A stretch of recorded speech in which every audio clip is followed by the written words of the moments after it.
Hello.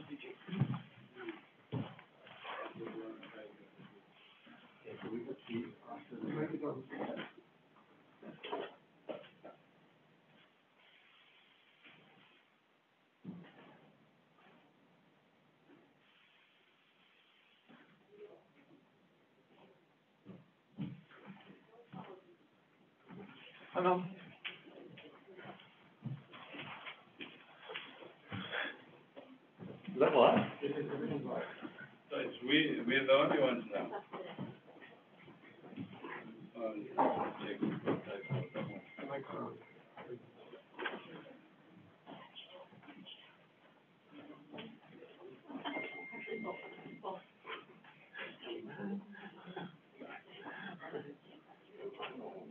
Okay.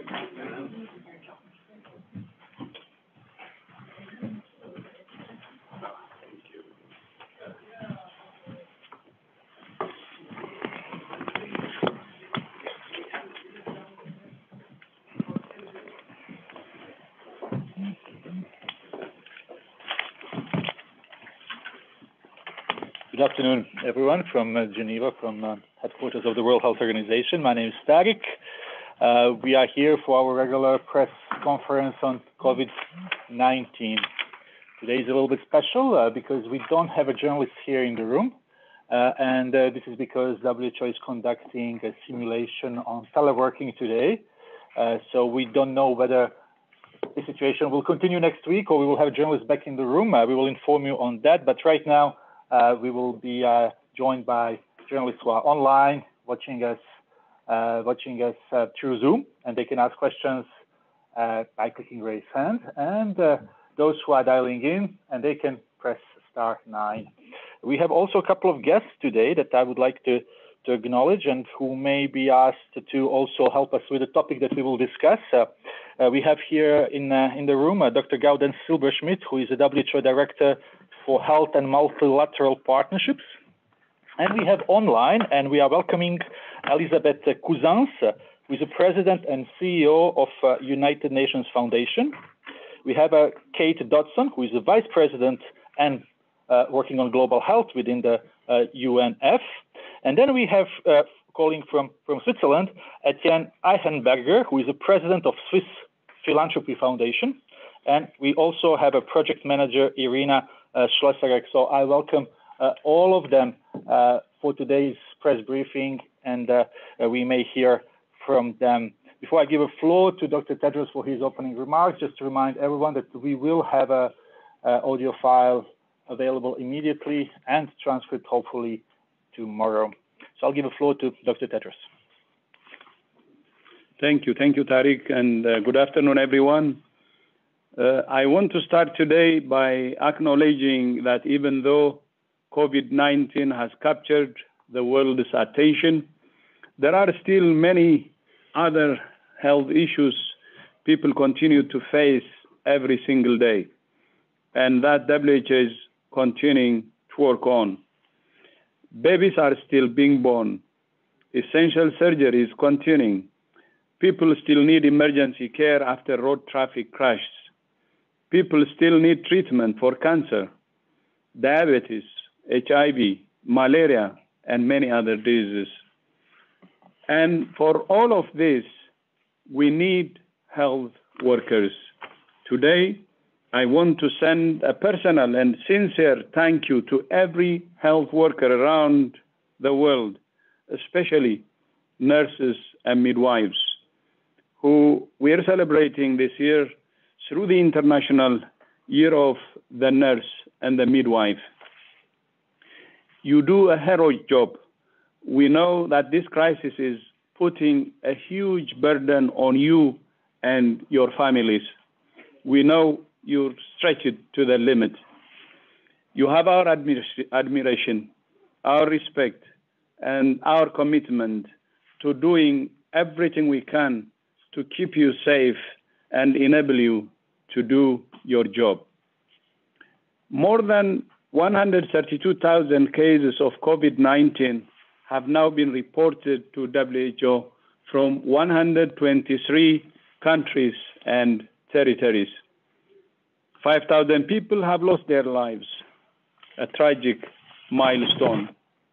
Europe has now become the epicenter of the pandemic, with more reported cases and deaths than the rest of the world combined, apart from China. More cases are now being reported every day than were reported in China at the highest of its epidemic. At the height of its epidemic. I will repeat this one. More cases are now being reported every day than were reported in China at the height of its epidemic. We're encouraged that many countries are now acting on the 8 pillars of WHO's strategic preparedness and response plan. Most countries now have a national plan. Most are taking a multi-sectoral approach, and most have laboratory testing capacity. WHO has evidence-based guidance that every country can use according to each of the 8 pillars. And we're continuing to support countries to prepare and respond. We have shipped supplies of personal protective equipment to 56 countries, and we're shipping to a further 28 countries. And we have sent almost 1.5 million diagnostic tests to 120 countries. Our message to countries continues to be, you must take a comprehensive approach. Not testing alone, not contact tracing alone, not quarantine alone, not social distancing alone. Do it all. Any country that looks at the experience of other countries with large epidemics and thinks that won't happen to us is making a deadly mistake. It can happen to any country. The experience of China, the Republic of Korea, Singapore, and others clearly demonstrates that aggressive testing and contact tracing combined with social distancing measures and community mobilization can prevent infections and save lives. Japan is also demonstrating that a whole of government approach led by Prime Minister Abe himself, supported by in-depth investigation of clusters, is a critical step in reducing transmission. WHO has clear advice for governments, businesses, and individuals. First, prepare and be ready. Every person must know the signs and symptoms and how to protect themselves and others. Every health worker should be able to recognize this disease, provide care, and know what to do with their patients. Every health facility should be ready to cope with large numbers of patients and ensure the safety of staff and patients. Second, detect, protect, and treat. You can fight a virus. You can't fight a virus if you don't know where it is. Find, isolate, test, and treat every case to break the chains of transmission. Every case we find and treat limits the expansion of the disease. Third, reduce transmission. Do not just let this fire burn. Isolate the sick and quarantine their contacts. In addition, measures that increase social distancing, such as canceling sporting events, may help to reduce transmission. These measures, of course, should be based on local context and risk assessment and should be time limited. Even if you cannot stop transmission, you can slow it down and save lives. And fourth, innovate and learn. This is a new virus and a new situation. We're all learning, and we must all find new ways to prevent infections, save lives, and minimize impact. All countries have lessons to share. There are simple, effective things we can all do to reduce the risk of infection for ourselves and those around us. Clean your hands regularly with an alcohol-based rag or soap and water.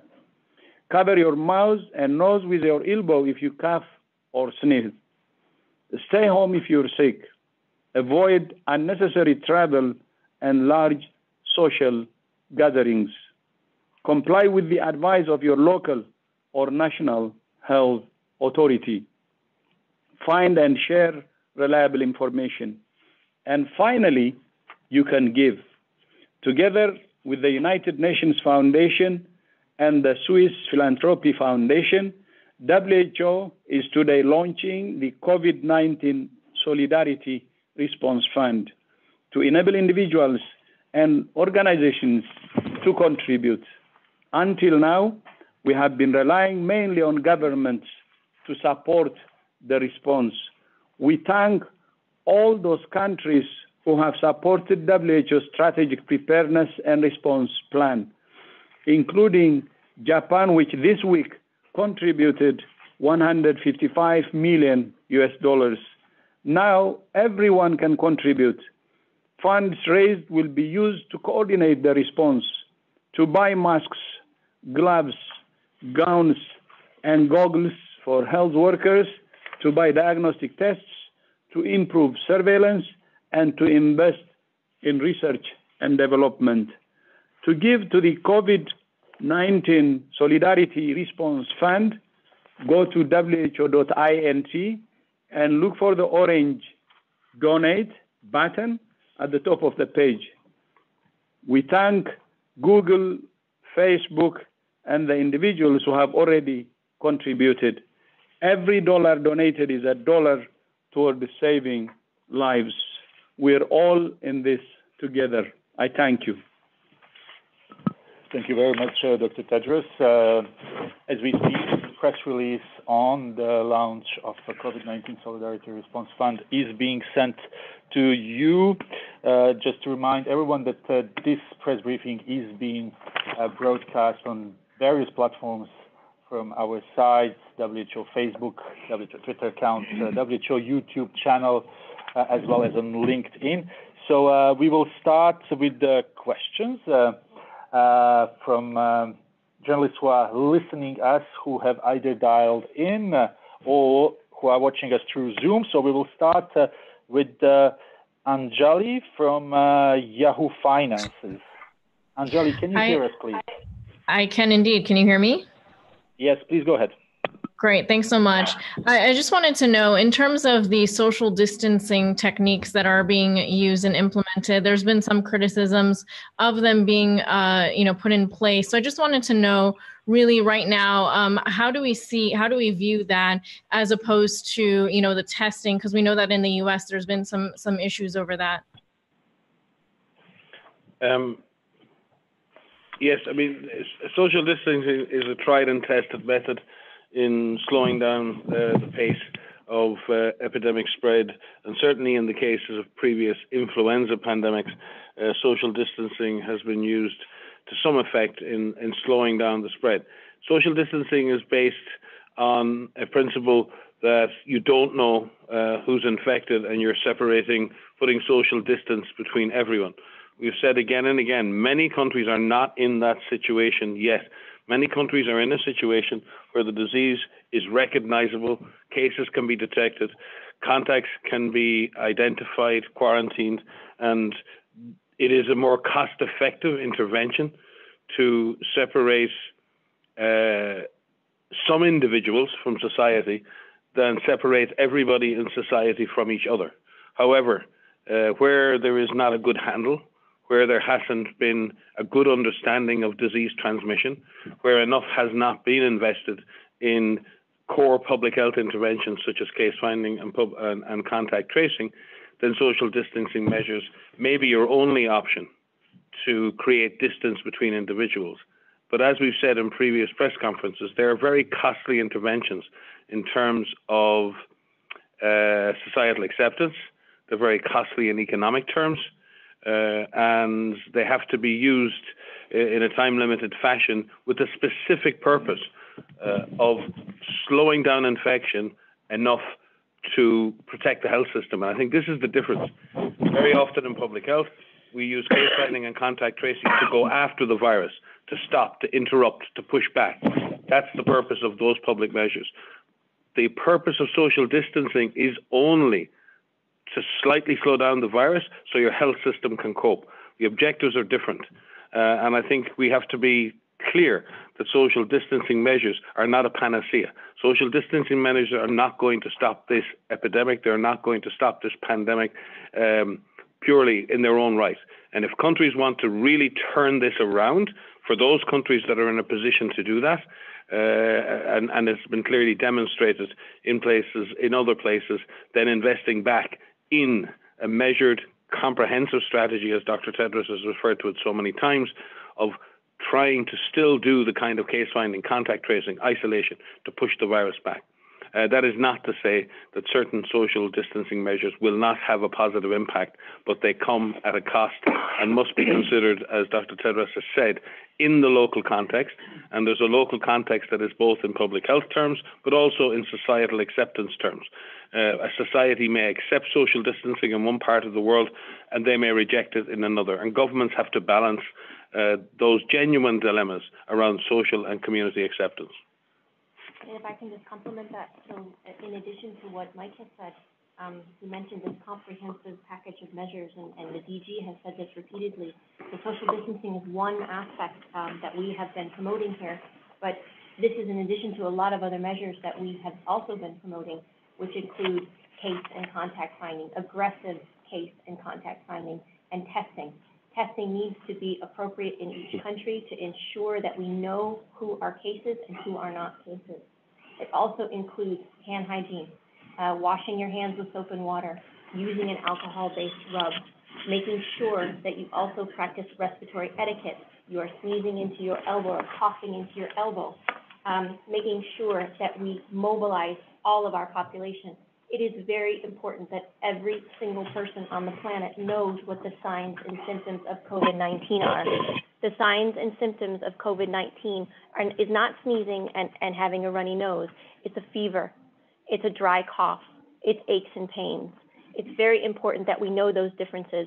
Some people will also have difficulty breathing. And so knowing what the signs and symptoms are, knowing what your risk may be, will help protect you and help protect your family. Thank you very much. Just to remind journalists to ask one question at the time. So let's try now with Banjo Kaur from down Turk from India. Banjo, can you hear us?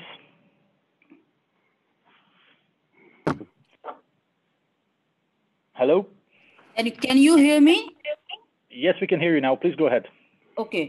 So my question is, India has blocked the travel for all foreign nationals coming from across the globe. Does WHO think, according to its own assessment, not our government's, but according to its own assessment, that our country needed to take this step for containment? WHO has consistently said that each sovereign country must decide upon its own measures to protect its population. But we've also consistently said is that blanket travel measures in their own right will do nothing to protect an individual state. In fact, many countries who had outright travel bans early in this response ended up importing cases anyway, and may have reacted later than they should have because they assumed travel restrictions would protect them. So I think it's very important that the main focus in this fight is not on anything other than the public health measures, case detection, isolation, getting increasing number of tests done. People who know their status can protect others. It's a little bit like in the HIV epidemic. Until people could understand my status, if I know I'm infected, I can protect others. So we need to move to that sort of a stance, and investing in the capacity to do that, investing in the ability to treat cases effectively and give proper reassurance in community education and community mobilization. As part of an overall comprehensive strategy, there is a place, particularly inside national borders, for potentially restricting movement between zones, as we've seen in certain places. But there is rarely justification for blanket bans, unless, of course, the context and the risk defines that. It's difficult for us to comment on the individual action of an individual nation. We would have to fully understand the risk assessment and the vulnerability assessment that was carried out in India.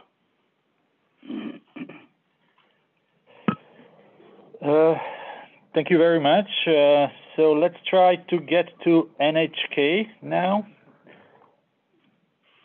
if we have someone. Otherwise, NPR. Sorry, and then we will get to NHK after that. Do we have anyone from NPR? Yeah. Hi, this is Ping. Can you hear me? Yes, please go ahead. Hi, this is Ping Huang from National Public Radio. I wanted to ask about stigma. So Dr. Tejas had said that stigma is more dangerous than the disease itself. And what can leaders do to reduce stigma in their communities? And are there actually any examples of leaders that are doing it right? I'll start with that. Okay. I think there's something everyone can do to battle against stigma. To educate yourself about what this virus is, where it's circulating. No one is at fault for getting infected with this virus. We need to help each other as best we can. We see many examples of countries helping each other within their own populations, whether this is providing some support to families who have infected cases, providing support to families who have members who are in quarantine, providing support to healthcare workers who are working on the front line, bringing them groceries or helping them clean their homes. And we need to all stand up to stigma. We need to stand up to people who are pointing out that someone may be at fault for being from a certain country. This absolutely should not be tolerated in any form. And we do see many good examples of it, and we need to make sure that we promote that. But everyone has a responsibility here to do the right thing and to help each other out during this difficult time. And if I could add, because there's another word that goes with stigma, and that is exclusion. And there are two processes here. One is, as Maria has very well explained, the issue of stigma associated with the disease or profiling according to that. But there's also something we need to avoid. We've been speaking very much about those who are vulnerable in our societies. And that vulnerability is very important to deal with. But when we speak about that vulnerability, we cannot forget migrants. We cannot forget undocumented workers. We cannot forget prisoners in prisons. They may be serving sentence, but they deserve no less protection under the law than others. So when we talk about stigma, we also need to really look carefully at exclusion. We're working very closely with the Office of the High Commissioner for Human Rights, with the Red Cross movement. We were on the telephone this morning. We've been speaking about joint activities around issues like this. The Director General has said many times, we must leave no one behind, because the only way to beat this is to leave no one behind. So when we talk about stigma, we also need to avoid that, but we need to avoid exclusion as well. We're in this together, and I hope we can finish this together. Yes, I fully agree, and this is everyone's business, and nobody should be excluded. But the only thing I'd like to add to this is, especially political leaders, religious leaders, community leaders have a special role to play here, to bridge and also to tell our followers to adhere to just basic morality, respecting others. And this virus is a common enemy. So I would expect and call upon all political leaders, religious leaders, and community leaders to play a bigger role here. Thank you very much. Let's try to move to Karachi in Pakistan. Express Tribune. Do we have someone online? Hello, Hi. can you hear us, please? Yes, please, go ahead.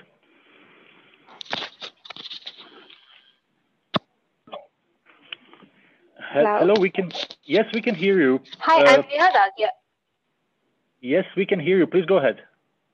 Hi, I'm Neha Dagia from the Express Tribune. Okay, welcome. My question is, what does the epidemiological outlook in Pakistan look like in the near future? Thank you very much. it's difficult to predict the epidemiologic outlook in any country. I have personally worked in Pakistan on polio eradication for nearly 3 years, and very much enjoyed my time working with some excellent Pakistani colleagues working on infectious disease control, among them Dr. Rana Safdar. So I think there's a great capacity in Pakistan. There's a great public health capacity, but there are also great challenges. You have a highly mobile population, you have great mega cities, and you have many underserved people. So there is a great challenge facing Pakistan. But Pakistan has also demonstrated time and time again with dengue, with polio, with other diseases, how all of government, all of society approaches can be made to work. So we wish Pakistan all the best luck in the world, and all of our assistance in supporting some fine public health servants in your country. Thank you very much. Hope this answers the question on Pakistan. Now we go to Moscow, to Kommersant FM, and we have Uliana calling. Uliana, can you hear us? Yep. Can you hear me? Yes, please go ahead. Well, my questions are, when do you think the COVID-19 will peak in the world? And given that the vaccine has not yet been developed, does WHO has any recommendations about drugs or medications that can be effective in the treatment process? I can start on the first part of that question. Thank you very much. So the first question is, when will this peak in the world? That's a very good question, and I'm sure everyone has that on their mind. One thing we are not able to do is to predict what will happen. What we need to do is prepare for any scenario. And the trajectory of this pandemic, the trajectory of each epidemic in each country is dependent on the actions of each country. So what we have seen in several countries in Asia, we've seen them tackle this virus, be aggressive in their approach in terms of finding their cases and contacts, and have this comprehensive approach that we've discussed previously, mobilizing their workforce, having an all of government, all of society approach. We've seen them turn the corner. So we've seen them have very strong, very bad epidemics and have them peak. Hopefully that they've peaked. China has certainly peaked and there's been a decline, but there's always the chance that those cases can increase again. So we always have to be on the ready to look for any cases that pop up. With regards to the rest of the world, as I said, it will depend on how countries react to their first cases and if they have an aggressive approach to those first cases.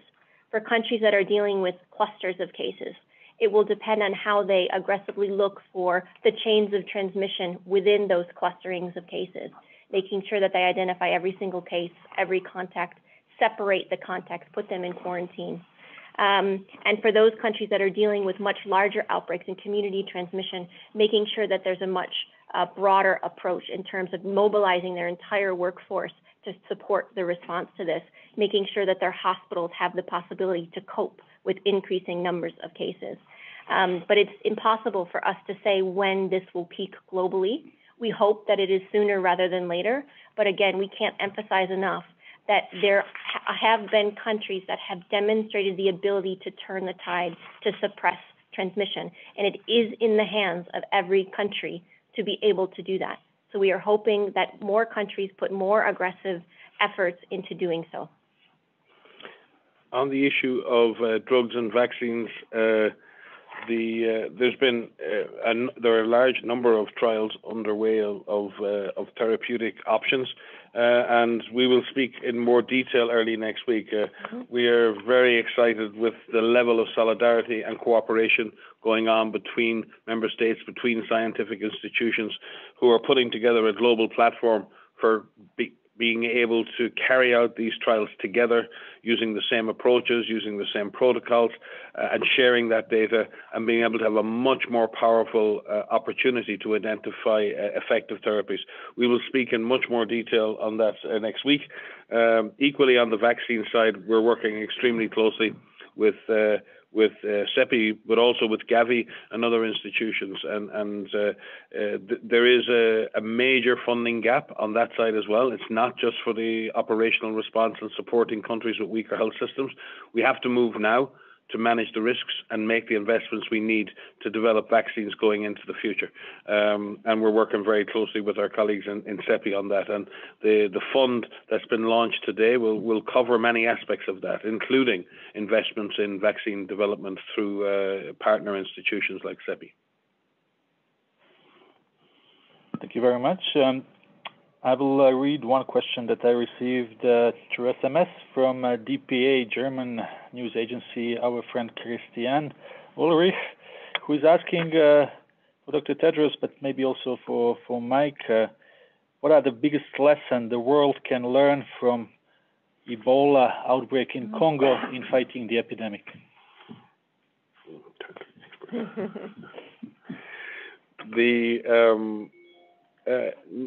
It's difficult. Sometimes we over extrapolate from one event to the other, and sometimes we don't learn enough lessons and we don't adapt enough. I think what we've learned in Ebola outbreaks is you need to react quickly. You need to go after the virus. You need to stop the chains of transmission. You need to engage with communities very deeply. Community acceptance is hugely important. You need to be coordinated. You need to be coherent. You need to look at the other sectoral impacts, the schools and security and economic. So it's essentially many of those same lessons. But the lessons I've learned after so many Ebola outbreaks in my career are be fast, have no regrets. You must be the first mover. The virus will always get you if you don't move quickly. And you need to be prepared. And I say this, one of the great things in emergency response, and anyone who's involved in emergency response will know this, if you need to be right before you move, you will never win. Perfection is the enemy of the good when it comes to emergency management. Speed trumps perfection. And the problem in society we have at the moment is everyone is afraid of making a mistake. Everyone is afraid of the consequence of error. But the greatest error is not to move. The greatest error is to be paralyzed by the fear of failure. And I think that's the single biggest lesson I've learned in Ebola responses in the past. We'll move on. If we may try to get NHK this time around. NHK? NHK, can you hear us? I think it's Shoko who is online.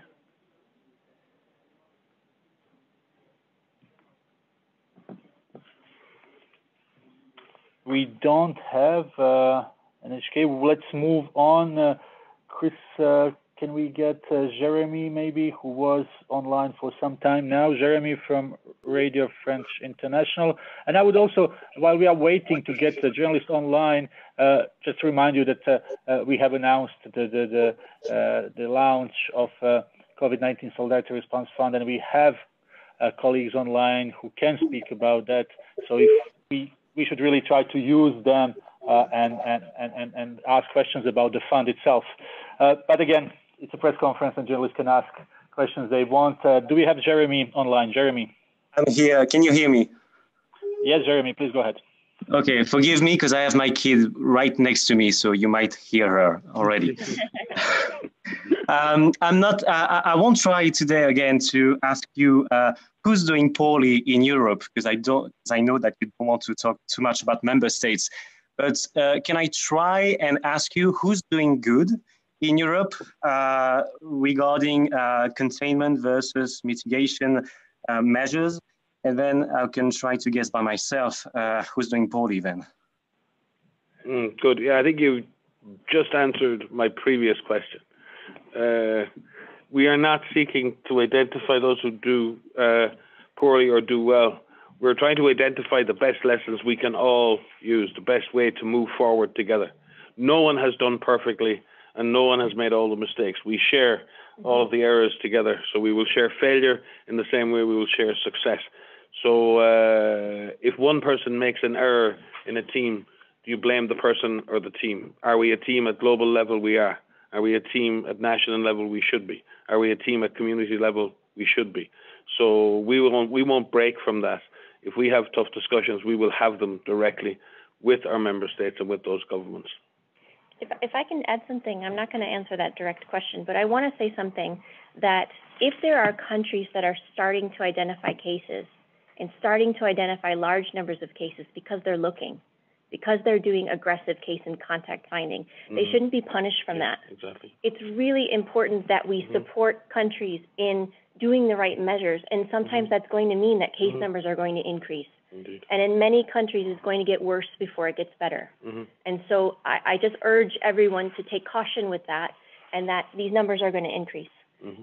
So please look for cases, please do testing, and find those cases, and so we can turn the tide. Yeah. And if you want to evaluate any institution or governmental approach, ask the questions the Director General asked. Does every member of society know what to do? Does every member of society informed?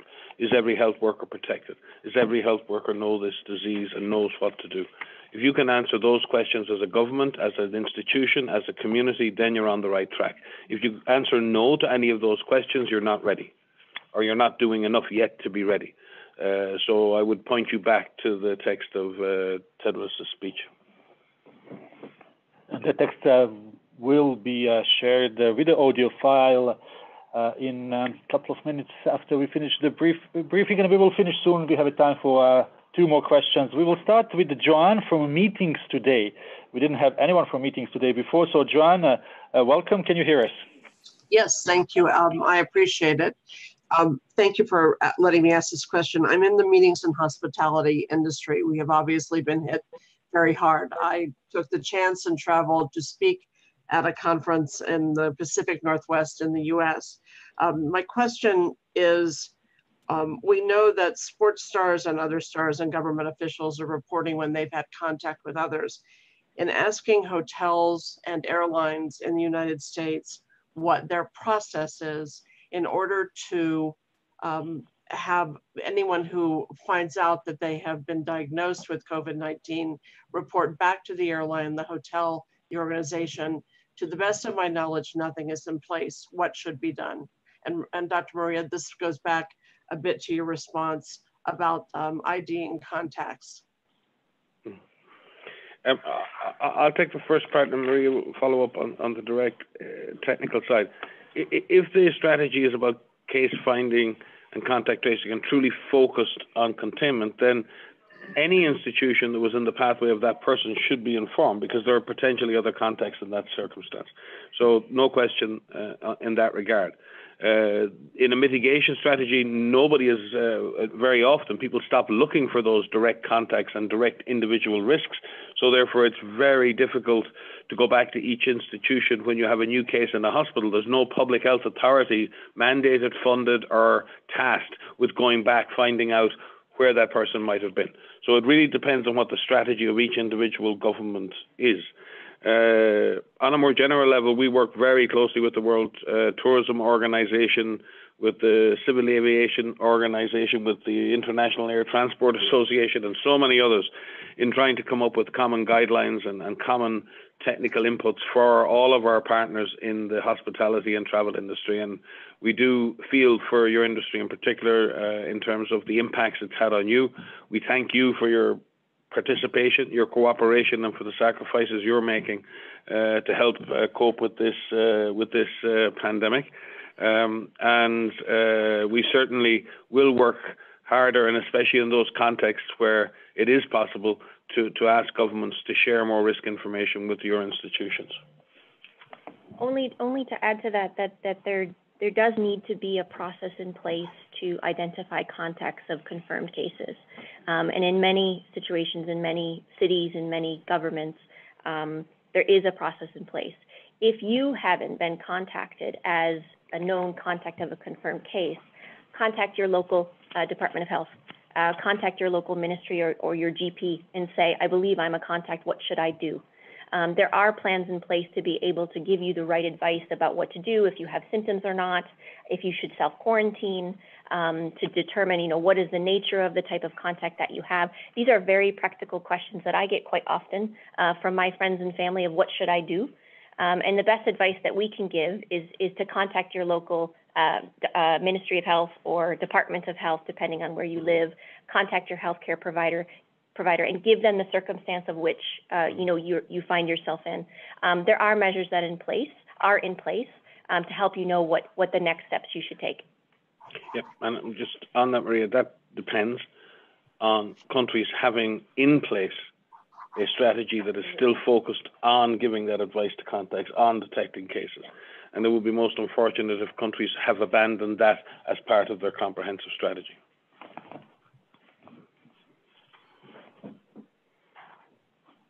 Thank you very much. As we are getting nearer the end, maybe we can call on our guest online from UN Foundation. If we can if we can connect with Ms. Cousins. Yes, so thank you very much. If you can just tell us a little bit more about the Solidarity Response Fund. Thank you very much. Thank you very much. I'm pleased to do so. We know we are facing a crisis that is unprecedented in any of our lifetimes with coronavirus, but we have also seen an extraordinary outpouring of interest from all sectors to help. We wanted to provide a fast, efficient vehicle for companies, philanthropies, even individuals to be able to do so, to help WHO's frontline efforts in this fight. You said earlier, we are all in this together, and we wanted to find a vehicle to allow all sectors to help solve it together. That's what the COVID-19 Solidarity Response Fund is all about.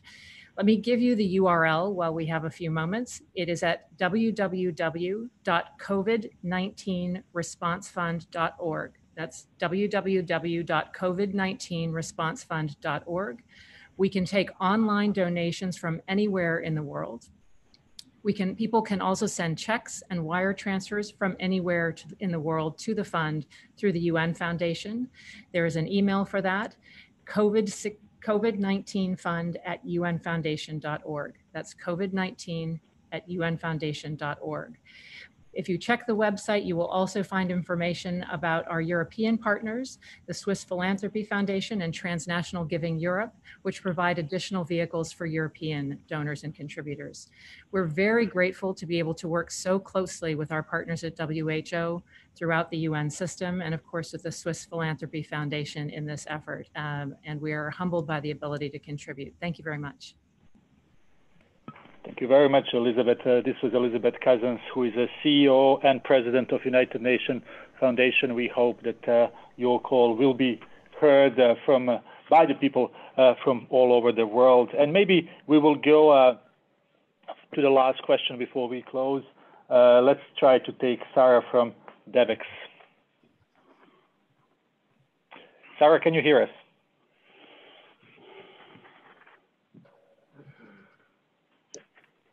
Hello, do we have Sarah from DEVEX online? If not, then we will conclude here. It's finished now. This is actually Paul. If you ignore the peak in. We have a little bit of technical problems. We will conclude here. I will thank our guests here in WHO operation room. I also thank our guests online, and we will send you the audio file from this briefing. We have sent you already the press release regarding the launch of COVID-19 Solidarity Response Fund. We wish you a very nice weekend, and we will see you on Monday, Secretary, I hope. Thank you very much.